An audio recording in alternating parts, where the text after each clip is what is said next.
Channel को share कीजिए, subscribe कीजिए और बेल आइकन दबाना ना भूलें और देखिए खबर हर मिनट की। उल्हासनगर से एक चौंकाने वाला मामला सामने आया है कि उल्हासनगर कैंप नंबर 5 के 30 साल के चिराग मीरचंदानी नामक युवक को ब्याज पर दिए गए पैसे न लौटाने पर गुस्से में किडनैप करके अमानवीय तरीके से पीटा गया।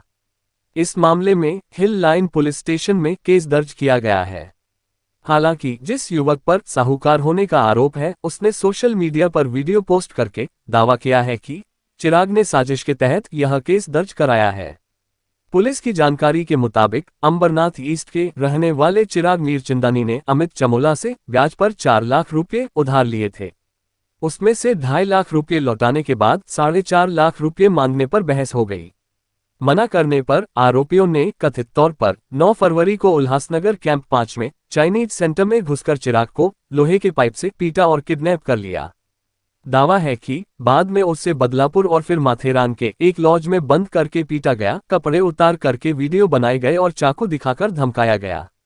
शिकायत में यह भी कहा गया है कि परिवार से 1.5 लाख रुपये लेने के बाद उसे छोड़ा गया। इस मामले में अमित चमोला, कमल नागदेव और 2 साथियों के खिलाफ केस दर्ज किया गया है। इस बीच केस दर्ज होने के बाद अमित चमोला ने सोशल मीडिया पर एक वीडियो जारी किया है। इसमें चिराग माथेरान में अमित चमोला के साथ घूमते, बंदरों और घोड़ों को खाना खिलाते दिख रहे हैं। ये भी दिखाया गया है कि इस दौरान चिराग का मोबाइल फोन भी चालू था।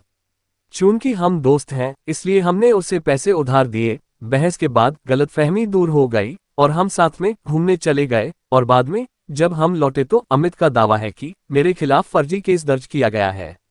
अब सबका ध्यान इस बात पर है कि इन अलग अलग दावों में सच्चाई क्या है और ये देखना अहम होगा कि पुलिस जांच में क्या सामने आता है। Siddharth Mokale, G20 news, Ulhasnagar. मेरा नाम अमित सीताराम चमोला है। पिछले कुछ दिनों से जो आप सब न्यूज़ चैनल्स में न्यूज़ देख रहे हो, जिसमें मेरा एक वीडियो वायरल हो रहा है, जिसमें मैं मेरे दोस्त को चिराग मीरचंदानी के साथ हाथापाई कर रहा हूँ। बट मैं आपको ये बताना चाहता हूँ कि जो न्यूज़ आप लोग देख रहे हो, जो फुटेज आप लोग देख रहे हो, वो आधा अधूरा है, पूरा फुटेज नहीं है। मेरा चिराग मीरचंदानी से कुछ महीने पहले व्यवहार हुआ था। चिराग मीरचंदानी से मुझे कहा था कि अमित भाई, मुझे कुछ पैसे की ज़रूरत है जो मुझे उधारी के तौर पे चाहिए और वो पैसा मैं आपको काम में लौटा दूंगा, वापस लौटा दूंगा, बिना किसी ब्याज के, बिना किसी इंटरेस्ट से। मैंने एज अ फ्रेंड उसको वो पैसा दिया। बट जब मैंने उससे वो पैसा मेरा रिटर्न मांगा तो उसके मन में लालच आ गई। उसने बोला कि भाई अब मैं पैसा नहीं दे पा रहा हूँ, ये नहीं कर पा रहा हूँ, वो नहीं कर पा रहा हूँ। फिर मैंने उसको टाइम दिया, बोला ठीक है तू थोड़ा टाइम ले ले, लेकिन मेरा पैसा मेरे को दे। 20 से 25 दिनों से मैं उससे पैसा मांग रहा हूँ, बट वो पैसा देने के लिए ना ना ना। फिर उसने मेरा मोबाइल पे फ़ोन भी उठाना बंद कर दिया। उसके बाद जब मैंने उससे बोला कि मेरा पैसे का क्या हुआ, तो उसने मेरे साथ गाली गलौज चालू कर दिया। और उस गाली गलौज करते हुए उसका मेरा आपस में हाथापाई हो गया। उसने भी मुझे मारा, मैंने भी उसको मारा, हमारी हाथापाई हो गई। फिर कुछ दोस्तों ने, कुछ लोगों ने उस झगड़े को ख़त्म किया। बोला मत करो झगड़ा, अगर पैसा ले तो पैसा दो व्यवहार से। फिर उसने मेरे से माफ़ी मांगा। बोला ठीक है भाई, मैं मेरे पापा के पास पैसा जमा है, मैं मेरे पापा से आपको पैसा लेके देता हूँ, सिर्फ आज का दिन या तो कल पैसा लेके देता हूँ। मैंने वो भी चीज़ एक्सेप्ट किया। मैंने बोला चल ठीक है, कल मेरे को पैसा लेके देना। उसके बाद उसने इंसिस्ट किया, बोला भाई गले वाले मिला, मेरे बोला भाई जान दो, जो झगड़ा हो गया उसको भूल जाओ, चलो हम किधर राउंड 1 मार के आते, घूम के आते। मैंने बोला मेरे को तो मेरा पैसा दे, मेरे को तेरे साथ घूमने कहीं नहीं जाना है। उसके बाद उसने मुझे इंसिस्ट किया, बोलो भाई चलो हम लोग माथेरान चलते हैं या और कहीं चलते हैं। मैंने बोला मैं कहीं नहीं जाऊँगा, तेरे साथ मैं नहीं जाऊँगा, मेरे को मेरा पैसा कल दे के ख़त्म करना, तेरा मेरा व्यवहार नहीं। फिर भी उसने मुझे इंसिस्ट किया, बोला भाई नहीं माथेरान चलो, हम घूम के आते, सुबह सनराइज़ देखेंगे, अभी निकलेंगे तो सनराइज़ देख लेंगे, थोड़ा बहुत उधर घूम के आएंगे, अच्छा क्लाइमेट उधर का।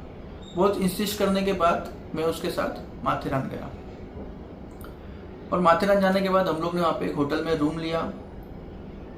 उधर हम लोग ने पार्टीज की। फिर वहाँ पे उनका एक रेस्टोरेंट है होटल वालों के ऊपर साइड, वहाँ पे होटल्स में हम लोग ने ड्रिंक्स वगैरह किया। बहुत से मंकीज़ वगैरह को हम लोग ने खाने की चीज़ें दी, हॉर्स वगैरह को हम लोग ने खाने की चीज़ें दी, वो सब हम लोग ने वहाँ पे किया। बट दिनांक 13 तारीख को मुझे पता चला कि मेरे ऊपर हिल लाइन पुलिस स्टेशन में एक FIR होती है, जो FIR करता है चिराग मीरचंदानी। अब 9 तारीख को हमारी सब बातें हो गई, हमारी पार्टीज हो गई, हमारा घूमना फिरना हो गया। बट 13 तारीख को मुझे ये पता चलता है कि मेरे नाम पर हिल लाइन पुलिस स्टेशन में 66/2026 इस CR नंबर के नाम पर FIR हो गई। अब उस FIR में चिराग मीरचंदानी बोल रहा है कि मैं उसे किडनैप करके लेके गया हूँ, उसके साथ मैंने गलत काम किया है, उसको मैंने टॉर्चर किया है। मैं डीसीपी साहब, एसीपी साहब और हमारे हिललैंड के सीनियर साहब, विशेष करके बेंडकुले साहब जी से ये आग्रह करता हूँ जिनके पास मेरा केस है, उनके पास मैं ये आग्रह करता हूँ कि इस केस की निष्पक्ष जांच कीजिए। किसी के कहने पे, किसी के स्टेटमेंट पे आप इतनी कलम किसी के ऊपर लगा रहे हो बिना जांच किए, तो ये सरासर गलत हो रहा है। मैं यही गुजारिश करूंगा कि अगर मैंने उसे किडनैप किया होता तो कहीं ना कहीं सीसीटीवी होता। सीसीटीवी तो ठीक है, चलिए। दूसरी बात जो माथेरान का जिक्र कर रहा है, माथेरान में दिनांक 3 फरवरी 2026 से लेके दिनांक 11 फरवरी 2026 तक जो वहाँ के ई रिक्शा चालक है उनका आंदोलन चल रहा है, उनका प्रोटेस्ट चल रहा है। तो जो पार्किंग से माथेरान बाजार तक के आने की जगह है जहाँ पे मैंने होटल रूम लिया था, वहाँ तक कम से कम 15 से 20 पुलिस का बंदोबस्त कंटिन्यू हर डे था। अगर मैंने उसे किडनैप भी किया होता तो किसी ना किसी को क्लू देता था। पुलिस प्रशासन से गुजारिश है कि पूरा टाइम उसका मोबाइल चालू था, पुलिस बंदोबस्त है पूरा, और रास्ते में हम लोग वहाँ पे घूम रहे हैं, पार्टीज कर रहे हैं, एंजॉय कर रहे हैं, तो किडनैपिंग का तो सवाल ही पैदा नहीं होता है। और ये जो एफआईआर हुई है 3 दिन बाद, इसमें मुझे लग रहा है कि किसी ना किसी के राजनीतिक दबाव के कारण या किसी ना किसी के बहकाव में ये काम किया जा रहा है। जिसका वो नाम ले रहा है, तरुण का नाम ले रहा है, कमल का नाम ले रहा है, वो तो माथेरान में है ही नहीं जिनका वो नाम ले रहा है। मारपीट हुई है, उसने भी मुझे मारा, मैंने भी उसे मारा, उसके लिए तो नो डाउट जो बात रियल है। इवन उनकी बहन, उनका नाम मे बी रिद्धि है, उनका ये कहना है कि मैंने उनसे अपशब्दों का वापर किया है। अगर मैंने उनसे अपशब्दों का वापर किया होता तो उनके पास वीडियो कॉल रिकॉर्डिंग हो या उनके पास कुछ ना कुछ हो जिससे ये प्रूफ होता है कि मैंने उनसे अपशब्दों का वापर किया। अगर ऐसा होता होगा तो वो हमारे बेंडकुले साहब को दीजिए या कोर्ट में दीजिए।